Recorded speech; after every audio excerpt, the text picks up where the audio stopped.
ہے کہ نہیں نماز شب میرے ہاتھ سے نکلنے نہ پائے، اس کا ثواب تو کم سے کم وہ اس طرح سے ضرور کر لے، کیونکہ پیغمبر اکرم صلی اللہ علیہ وآلہ وسلم صلی اللہ محمد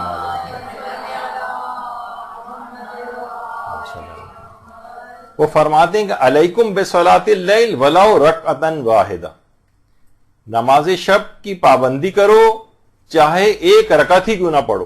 تو اگر کوئی شخص 3 نہیں پڑھ سکتا تو کم سے کم ایک رکعت تو نماز شب پڑھ ہی لے، یعنی ایسا نہ ہو کہ بالکل نماز شب کو لوگوں نے چھوڑ رکھا ہو، جبکہ اتنی سہولتیں اور آسانیاں۔